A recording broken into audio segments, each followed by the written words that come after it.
नमस्ते बच्चों। नमस्ते सर। कैसे हैं? अच्छे हैं। आज हम लोग क्या बात करेंगे? संस्कृत में शब्द रूपों की चर्चा करेंगे। आज एक नई श्रृंखला की शुरुआत करेंगे जो होगी शब्द रूप पर आधारित। और आज हम सबसे पहली बात जो शुरू करेंगे वो होगी अकारांत शब्दों की। अकारांत का मतलब समझते हैं क्या होता है? अंत मतलब आखिर में, अंत मतलब आखिरी में, और आ मतलब आ हो, जिनके आखिरी में आ हो। जैसे जैसे नमन, जैसे नमन का नाम हमने यहां लिखा। अब हमको ये देखना है कि इसमें अकारांत है कि कौन सा है। अकारांत कह रहे कि ये अकारांत है, तो अकारांत कैसे पहचानेंगे? तो अकारांत पहचानने के लिए हमको देखना पड़ेगा कि इसमें आ तो दिखाई नहीं दे रहा है, तो क्या करेंगे? इसके टुकड़े करेंगे। कैसे टुकड़े करेंगे देखना है भाई। ना में निकालेंगे, हलंत लगा करके क्या निकलेगा? छोटा आ निकल गया। फिर उसके बाद माँ है, माँ में हमने क्या किया? हलंत लगाया और आखिरी में क्या निकला? छोटा आ निकल गया। इसी तरीके से हमने क्या करना है? ना में हलंत लगा देंगे और इसको हमने स्वर रहित कर दिया और आखिरी में हमने देखा क्या आया? आखिरी में आया आ। क्या आया? आ। तो बस यही अकारांत है। ऐसे शब्द जिनके अंत में आ हो वे सारे शब्द अकारांत कहलाते हैं। तो आज हम जब इसे तैयार करेंगे, अकारांत एक तैयार करेंगे और जितने भी होंगे अकारांत वाले सब इसी की रेस से चलेंगे, तो एक के साथ बहुत सारे फ्री। तो जैसे आज हम लोग एक शब्द लेंगे राम। कौन सा शब्द ले रहे हैं? राम। अब राम में देखो, राम के हमको क्या करना? वर्ण विच्छेद करना है। तो पहले हमने रा में हलंत लगाया और कौन सी मात्रा लगी है? बड़े आ की। तो ये बड़े आ की मात्रा लगी। अब माँ में हमने देखा हलंत लगा करके कौन सा वर्ण मिला हमें? आ मिल गया। तो बस यही अकारांत हो गया कि नहीं हो गया? तो यही अकारांत है। अकारांत का मतलब समझ गए? अब हम चर्चा करेंगे विभक्ति की। विभक्ति देखिए, विभक्तियां कितनी होती हैं? विभक्तियां होती हैं 7। कितनी होती हैं? 7। अब देख लीजिए वचन कितने होते हैं? वचन होते हैं 3। एक वचन, द्विवचन, बहुवचन। वचन कितने होते हैं संस्कृत में? 3। और हिंदी में वचन होते हैं 2। हिंदी में कितने होते हैं? 2। हिंदी में होता है एक वचन और बहुवचन। 2 वचन नहीं होता हिंदी में, लेकिन संस्कृत में 2 वचन भी होता है। तो हमको याद रखना होगा वचन कितने पूछे जाए अगर, तो क्या बोलोगे? वचन कितने हैं? 3। वचन कितने हैं? 3। कौन कौन से पूछा जाए? तो एक वचन, द्विवचन, बहुवचन। एक वचन का मतलब क्या होता है? एक की सूचना जो देगा वो एक वचन है। 2 की सूचना जो देगा वो द्विवचन है। और 2 से अधिक की जो सूचना देगा वो क्या होगा? बहुवचन। बहुत अच्छे। अब विभक्तियां जो 7 हैं उन विभक्तियों को हमें देखना है। प्रथमा, द्वितीया, तृतीया, चतुर्थी, पंचमी, षष्ठी, सप्तमी, संबोधन। बोलो। प्रथमा, द्वितीया, तृतीया, चतुर्थी, पंचमी, षष्ठी, सप्तमी, संबोधन। अब इन्हीं को प्रथमा कर्ता को कहते हैं। तो प्रथमा कर्ता, द्वितीया कर्म, तृतीया करण, चतुर्थी संप्रदान, पंचमी अपादान, षष्ठी संबंध, सप्तमी अधिकरण। संबोधन संबोधन संबोधन संबोधन संबोधन संबोधन। संबोधन का मतलब समझते क्या होता है? हमें किसी को, जैसे हमने कहा हे राम, अरे तुम आ गए, ये संबोधन हो गया। ये चिन्ह जहां लगा होगा ये संबोधन का चिन्ह है। तो यहां ध्यान देंगे। अब हमको क्या करना है? हमने विभक्ति देख ली और विभक्ति के बाद में अब हम चलेंगे एक वचन की तरफ। एक वचन में जब आएंगे तो बोलेंगे रामः रामं रामेण रामाय रामातु रामस्य रामे हे राम। बोलो। रामः रामं रामेण रामाय रामातु रामस्य रामे हे राम। फिर बोलिए रामः रामं रामेण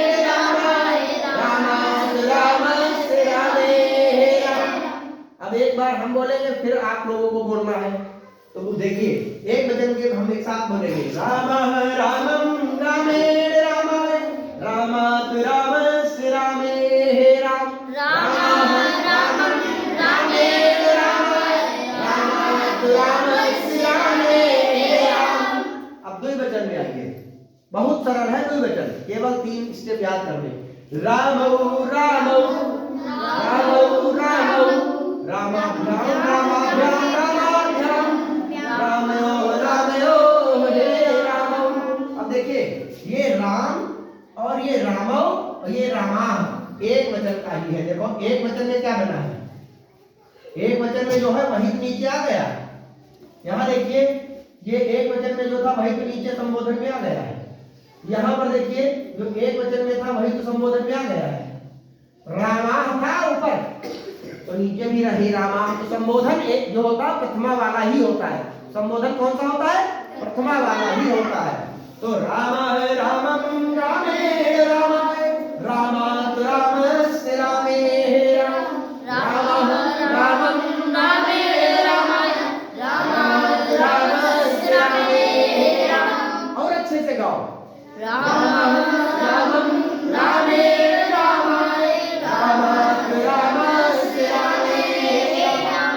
अब दो वचन में आइए, रामौ रामौ रामाभ्याम रामाभ्याम रामाभ्याम रामयो रामयो हे रामौ।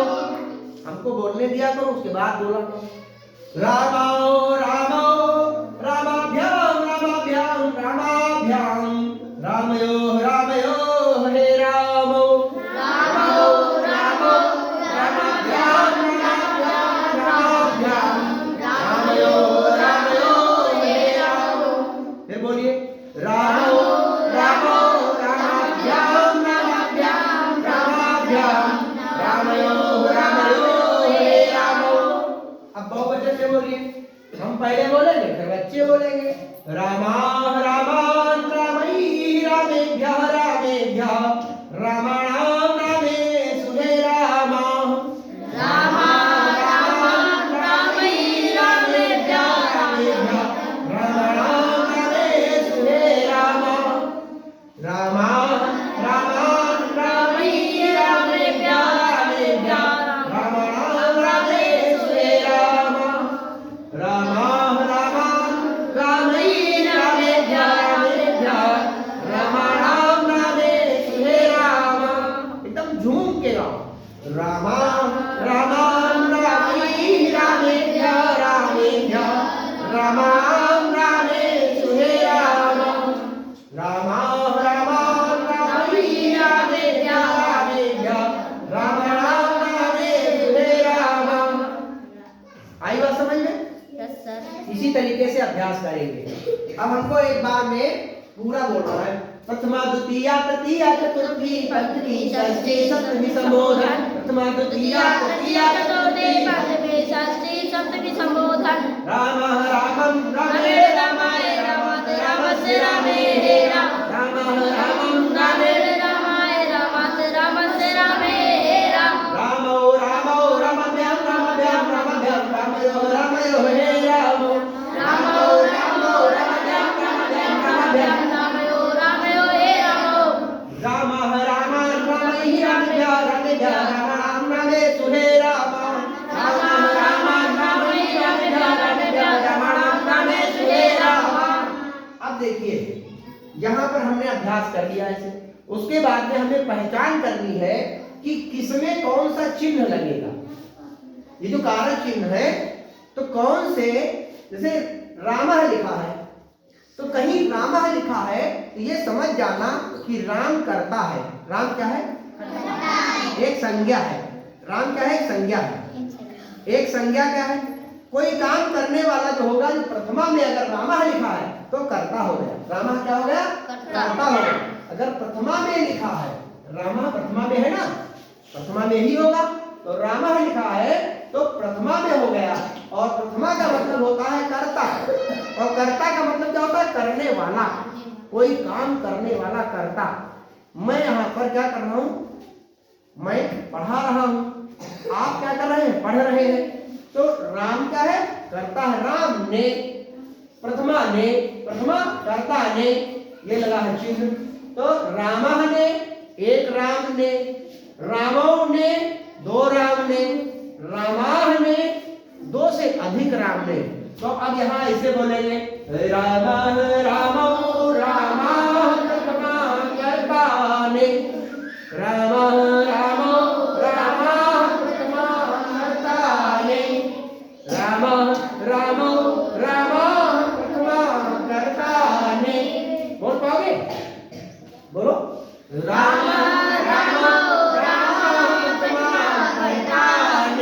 पहचान करने के लिए भाई अब से हमने याद तो हो गया, अब उसको हम प्रयोग कैसे करेंगे? तो इसलिए भी ऐसे याद करना है, ऐसे याद करेंगे, फिर इसे इस तरीके से एक वचन दो वचन बहुवचन में भी याद करेंगे, तो तभी तो हम प्रयोग कर पाएंगे। तो रामः लिखा हो तो समझ जाना एक राम ने, और रामौ लिखा हो तो दो राम ने, और रामाह लिखा हो तो दो से अधिक राम ने। तो रामः रामौ रामाः प्रथमा कर्ता ने, रामं रामौ रामाः तृतीया कर्मको, रामं रामौ रामाः तृतीया कर्मको। पहचान हो गई?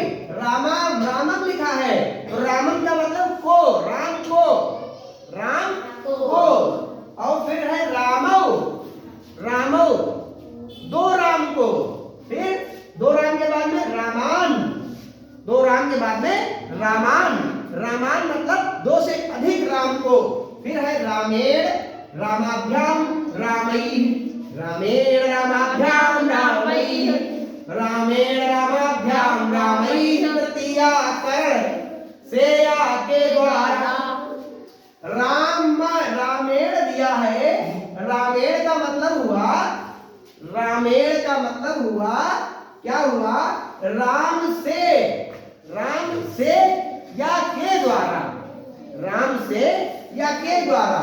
तो तृतीया करण से या के द्वारा, तो रामेण रामाभ्याम रामैः तृतीया करण से या के द्वारा, रामेण रामाभ्याम रामैः तृतीया करण से या के द्वारा, रामाय रामाभ्याम रामेभ्यः चतुर्थी संप्रदान के लिए, रामाय रामाभ्याम रामेभ्यः चतुर्थी संप्रदान के लिए, फिर रामात रामाभ्याम रामेभ्यः पंचमी अपादान से अलग, रामात रामाभ्याम रामेभ्यः पंचमी अपादान से अलग, रामस्य रामयोः रामाणां षष्ठी संबंध ताकी के।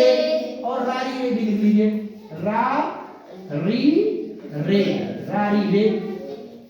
तो रामस्य रामयोः रामाणां षष्ठी संबंध ताकी के, रारी रे, रामस्य रामयोः रामाणां षष्ठी संबंध ताकी के, रारी रे, रामे रामयोः रामेषु सप्तमी अधिकरण में पर ऊपर, रामे रामयोः रामेषु सप्तमी अधिकरण में पर ऊपर, रामे रामयोः रामेषु सप्तमी अधिकरण में पर ऊपर, हे राम हे रामा संबोधन हे हो हरे, हे राम हे रामा संबोधन हे हो हरे, हे राम हे रामा संबोधन हे हो हरे, हे राम हे रामा संबोधन हे हो हरे। अच्छा लगा? समझ में आया? तो अब क्या करना है आपको? इसे अपनी कॉपी में नोट करना है, और कॉपी में नोट करने के बाद जैसे हमने अभी प्रयास किया है सीखने का, उसी तरीके से आप लोग भी बार बार वीडियो देख करके इसको याद करेंगे और अपनी कॉपी में इसी तरीके से अभ्यास करेंगे, तो आपको बहुत अच्छे से याद हो जाएगा, और याद होने के बाद ही इसका प्रयोग आप कर पाएंगे। तो अभी याद कर लेंगे तो जब बड़े होंगे तो आपको आसानी से कोई भी प्रयोग करने में आपको बहुत अच्छा लगेगा और बहुत सरल लगेगा, और आप आसानी से कोई भी शब्द बना पाएंगे, कोई भी वाक्य बना पाएंगे, कोई भी अनुच्छेद तैयार कर पाएंगे। तो आज के लिए इतना ही। बहुत बहुत धन्यवाद, बहुत बहुत धन्यवाद बच्चों।